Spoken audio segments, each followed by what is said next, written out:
Hai good people, selamat datang di Gerai Investor. Apa kabar kamu semua? Semoga sehat selalu, rezeki lancar, dan tetap semangat. Ketika kamu sedang membaca sebuah literasi atau edukasi yang berhubungan dengan investasi dan juga saham, pasti kamu tidak asing lagi dengan istilah dividen. Dividen adalah salah satu keuntungan yang dapat dinikmati oleh investor saham selain capital gain. Sebenarnya, tidak hanya investor saham di bursa efek saja yang dapat menikmati dividen, namun para investor di equity crowdfunding juga bisa menikmatinya. Sebab setelah patungan, mereka akan mendapatkan saham dari usaha tersebut. Nominal dividen yang akan didapatkan investor pasti akan berbeda-beda. Itu tergantung dari berapa jumlah saham yang dimiliki. Ada yang mencapai triliunan rupiah jika memang saham yang dimilikinya banyak dan besaran dividen yang dibagi juga besar. Begitupun sebaliknya. Tapi, apakah kamu seorang pemula? Apakah kamu sudah tahu apa itu dividen? Jenis dividen, cara kerja dividen, pajak dividen, cara menghitung dividen, hingga jadwal dividen?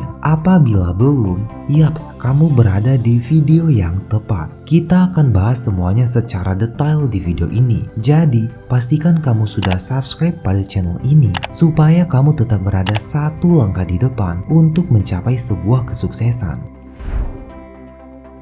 Apa yang dimaksud dengan dividen? Dividen atau dividen merupakan pembagian laba atau keuntungan kepada para pemegang saham yang berdasarkan pada banyaknya saham yang dimiliki oleh pemegang saham tersebut. Maksudnya begini, jika perusahaan yang sahamnya kamu miliki mendapatkan laba atau keuntungan, maka kamu akan mendapatkan bonus dari keuntungan tersebut. Hal itulah yang dimaksud dengan dividen. Tujuan dari pembagian dividen adalah sebagai wujud pemberian kepuasan kepada para investor yang telah membeli saham perusahaan. Semakin besar dividen, maka semakin besar pula kekayaan yang dimiliki para pemegang saham tersebut. Perusahaan yang bisa membagi dividen dalam jumlah yang besar dan juga signifikan tentunya memiliki return of equity atau ROE yang besar. Namun, ketika sebuah perusahaan menahan dividen, biasanya laba yang ditahan akan digunakan untuk pengembangan usaha atau melunasi yang tujuannya tentu membuat keuangan perusahaan semakin sehat. Jika ini terjadi, biasanya pemegang saham tidak mendapatkan pembagian dividen sama sekali. Contohnya seperti saham dari GGRM atau gudang garam. Nah, pertanyaannya, dividen masuk kemana? Apa yang dimaksud dengan pembagian dana dividen saham dan dividen dana tunai? Pembagiannya ada dua jenis. Dividen dalam bentuk dana tunai akan ditransfer langsung ke rekening dana nasabah. Sementara dividen berupa saham akan masuk ke dalam portofolio di perusahaan sekuritas Anda.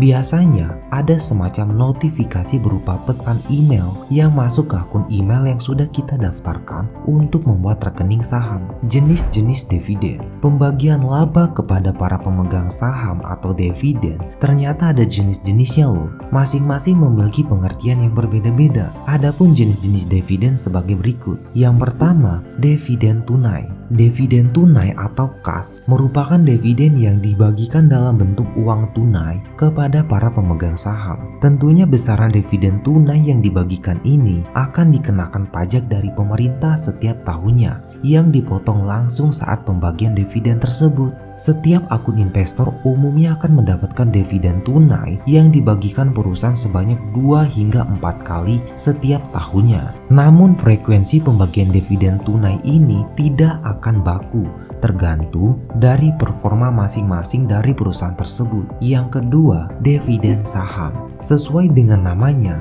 dividen atau dividen saham merupakan salah satu jenis dividen yang dibagikan kepada investor dalam bentuk saham. Jadi, ketika dividen saham dibagikan, maka secara otomatis saham yang dimiliki oleh para pemegang saham juga akan bertambah. Meskipun demikian, dividen saham tidak berarti mengubah kapitalisasi pasar karena dilakukan dengan menambah jumlah saham yang diiringi dengan pengurangan nilai dari saham yang ada. Untuk mengecek dividen saham tahun 2021 hingga 2022, kamu bisa menggunakan platform ataupun aplikasi sekuritas resmi. Yang ketiga, dividen properti. Berbeda dengan jenis dividen sebelumnya, dividen properti dibagikan dalam bentuk aset. Umumnya, dividen properti dibagikan jika perusahaan kekurangan kas. Namun, dividen ini kurang diminati oleh para investor karena memiliki perhitungan yang cukup rumit. Yang keempat, dividen interim. Dividen interim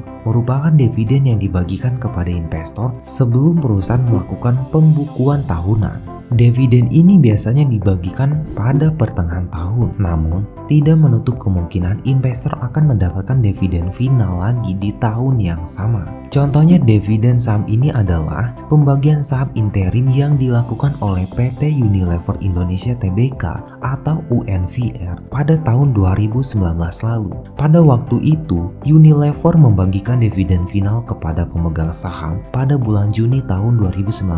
Unilever juga membagikan dividen interim yang dibagikan pada Desember tahun 2019.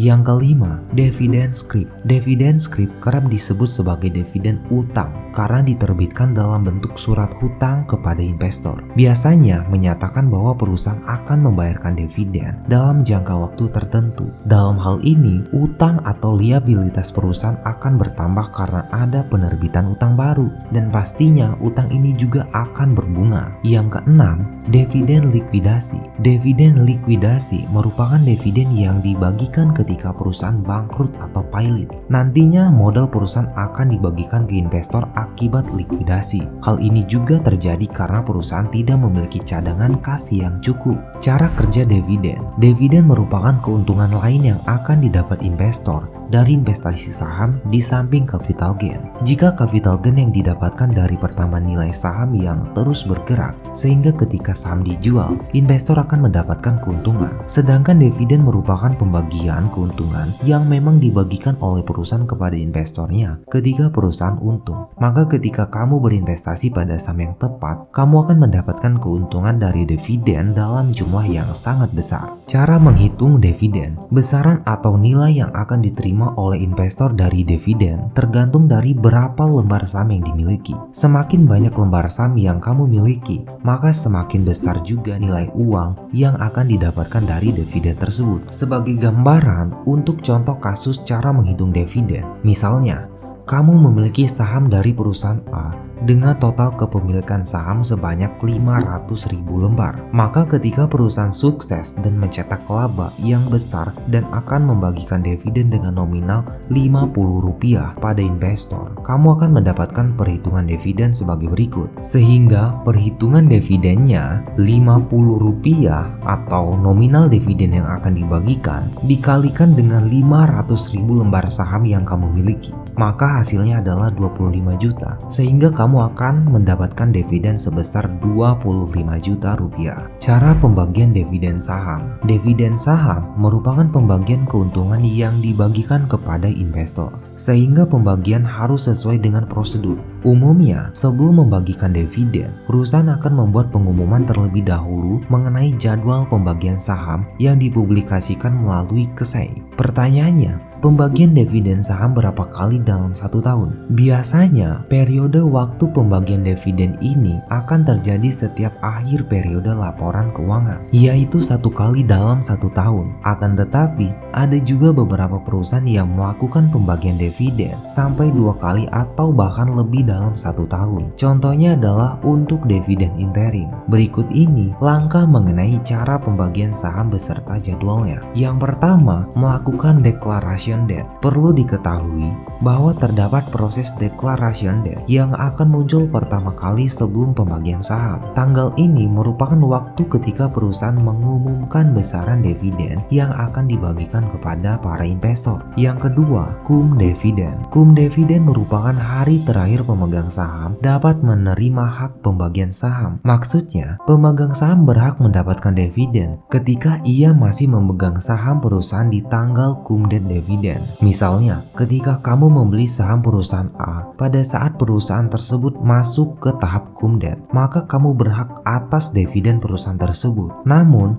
kamu menjadi tidak berhak menerima dividen jika sebelum tanggal cum date kamu sudah menjualnya. Yang ketiga, ex-dividend. Ex-dividend merupakan waktu perdagangan di mana para investor tidak lagi mendapatkan hak dividen. Oleh karena itu, disarankan untuk membeli saham pada saat cum dividen atau sebelumnya. Yang keempat, pencatatan. Ketika tanggal pencatatan dimulai, perusahaan akan mendata siapa saja pemegang saham yang berhak menerima dividen. Jika ada pemegang saham yang membeli saham pada saat ex-dividend, maka ia berhak mendapatkan dividen pada tahun depan, bukan tahun ini. Yang kelima, pembayaran dividen. Ketika masuk tanggal pembayaran dividen, perusahaan akan mentransfer laba mereka ke para investor. Rekening dana nasabah atau RDN akan bertambah secara otomatis setelah dividen ditransfer dan dibagikan. Perlu dicatat, cara cek dividen saham bisa dilakukan dengan memperhatikan jadwal pembagian dividen tersebut di website resmi www.kesai.co.id atau aplikasi RTI Bisnis atau juga aplikasi sekuritas resmi lainnya yang kamu gunakan. Jadwal dividen. Lantas, bagaimana cara mengetahui jadwal dividen sebuah perusahaan? Jadwal ini dapat dilihat secara online melalui website kesai.co.id. Pada website tersebut kamu dapat melihat perusahaan mana saja yang akan membagikan dividen dalam waktu dekat. Website ini dapat diakses selama 24 jam. Nah, itulah beberapa hal mengenai dividen yang perlu kamu tahu. Jadi, sudah siapkah kamu berinvestasi dividen di pasar saham? Tulis di kolom komentar. Sekian dari saya ucapkan terima kasih dan sampai bertemu pada video selanjutnya.